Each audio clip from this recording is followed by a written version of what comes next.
Halo pemirsa, kembali lagi bersama kami di Liputan Lensa Vicom, rubrik prestasi mahasiswa. Kali ini, kami akan memberitakan tentang prestasi non-akademis yang diraih oleh dua mahasiswa Fakultas Ilmu Komunikasi, Universitas Katolik Widya Mandala Surabaya, Angkatan 2022. Kedua mahasiswa ini adalah Mario Soya dan Ruth Natasha. Mereka masing-masing berprestasi di dua bidang berbeda. Mario menggeluti dunia modeling, sedangkan Ruth menggeluti dunia tarik suara profesional. Sejak kapan sih kamu terjun ke dunia modeling? Oh, 2019 pas Covid itu pas Covid. Sebuah ketidaksengajaan. Jadi pas itu ada lomba namanya kalau nggak salah Surabaya Got Talent atau apa gitu. Diadakan di PTC. Terus di situ nggak ada musik, tapi ada modeling. Aku nggak pernah jadi model. Terus pas itu ya ngomong-ngomong aja sama mama aku kayak mau nyoba apa enggak. Terus ya pada akhirnya ya udahlah nyoba. Singkat cerita, ketika aku udah tampil ada coach modeling yang beruntungnya ada di acara itu juga jadi penonton. Terus dia tiba-tiba datengin aku terus mau ngerekrut aku untuk jadi di agensinya. Terus kurang lebih begitu sih aku endingnya jadi model. Kalau dibilang seneng ya jujur-jujuran aja oke. Ya kadang seneng kalau dapat panggilan mungkin casting atau job. Cuman ya ada beberapa hal juga lah yang maksudnya sisi negatifnya ada. Sebelum aku runway profesional di panggung, itu agensi yang ngerekrut aku itu juga sekolah model. Jadi sebelum aku profesional runway di panggung, aku belajar bagaimana cara jalan seorang model itu gimana. Enggak semua, maksudnya ada sebuah standar cara jalan kalau kita memakai baju tertentu.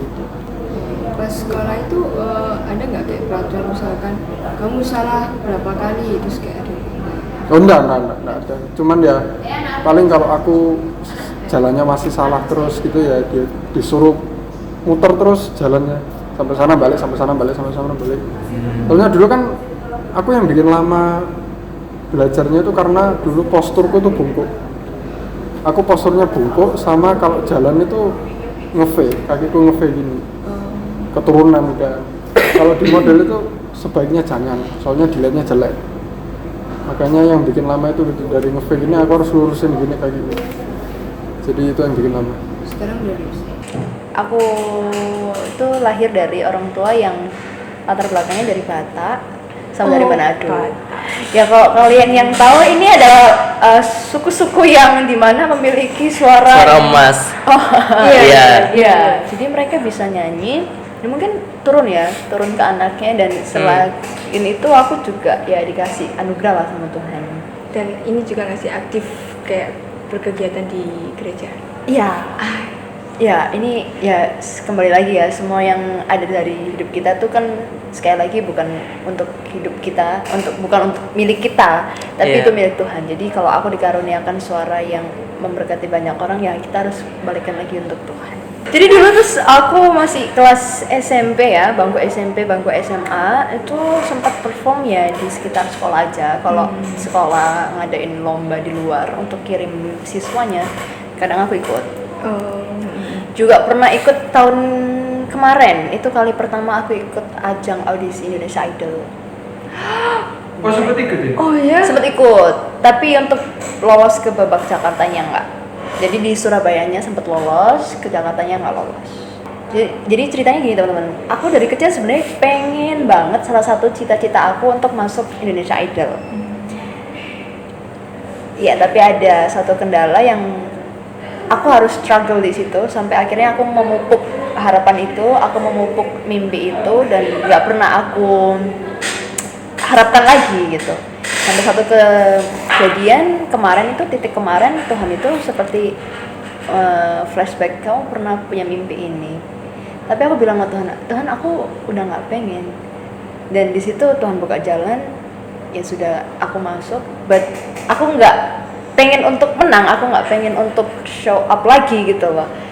Ya sudah Tuhan kasih jalan lah, kok babak pertama tuh lolos, babak kedua lolos, babak ketiga lolos untuk masuk ke Jakartanya Kak Popes. Gitu. Sebenarnya papa aku nggak ngedukung aku di bidang nyanyinya itu karena aku dulu terlalu fokus sama duniaku sendiri. Maksudnya aku sangat suka nyanyi dan aku terlalu fokus sama itu aja. Jadi keluarga, mungkin aku kurang memperhatikan keluarga atau Akademik? I think it's fine ya, but ya mungkin aku kurang menjadi anak yang baik mungkin. Dan aku tuh fokusnya ke nyanyi, bener-bener ke nyanyi, dan lagunya yang aku nyanyiin tuh lagu sekuler. Aku jarang sekali nyanyi lagu rohani, dan itu pun aku ke gereja ya belum dapet Ya, kayak sekarang. Iya, aku belum mendapatkan feeling untuk. Dan yang tentang aku punya berkat untuk di les vokal, itu aku dileskan, aku bukan les sendiri, itu aku dileskan. Dan aku punya project ini, lagu single ini juga aku tidak mengeluarkan sedikit pun biaya, nggak keluar aku. Jadi itu dibiayai semuanya. Jadi sebenarnya aku suka dari kelas 2 SD ini mamaku masih dukung karena masih kecil toh. Ayo dukung, masih suka-suka nih anak-anak kecil. Masuk SMP papaku mulai, gak usah lah ngapain, karena aku terlalu fokus ke nyanyiku gitu.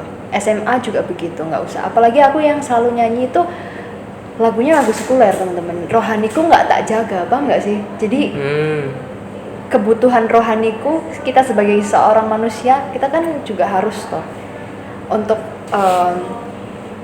ya memperbaiki hidup gitu. Nah aku tidak menjaga itu. Aku tuh kayak pengen buktiin gitu loh, aku tuh punya kemampuan. Kalau aku bisa tunjukin, kasih aku kesempatan gitu loh. Aku mau ngeliatin kalau aku tuh bisa jadi lebih baik, apalagi aku tuh bisa mengangkat nama keluarga gitu. Jadi di situ aku diproses sama Tuhan. Tuhan, ini ya papaku. Aku nggak mau sakit hati karena papaku. Aku nggak mau nyimpen sampah di hatiku.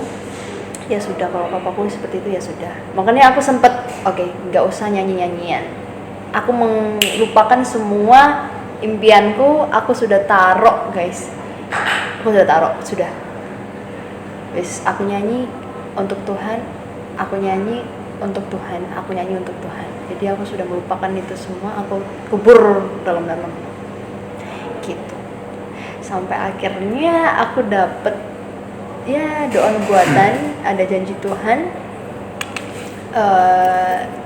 Ada suatu hamba Tuhan doain aku, bilang 2 hari setelah doa ini impianmu tercapai, apa yang keinginanmu tercapai. Jujur pada waktu itu keinginanku cuma satu, aku belajar untuk melayani Tuhan. Dan itu terjadi teman-teman. 2 hari setelahnya koko rohaniku chat aku, kontak aku, dia bilang yuk pelayanan. Jadi situ aku mulai pelayanan, jadi singer di gereja, khususnya di ibadah youth ya. Jadi singer, terus habis itu di sini Tuhan baru kasih tunjuk. Tuhan dapat bonus, Tuhan kasih aku bonus gitu. Selama 2 minggu setelah kejadian itu, aku dapat kabar ada yang mau biayain aku vokal.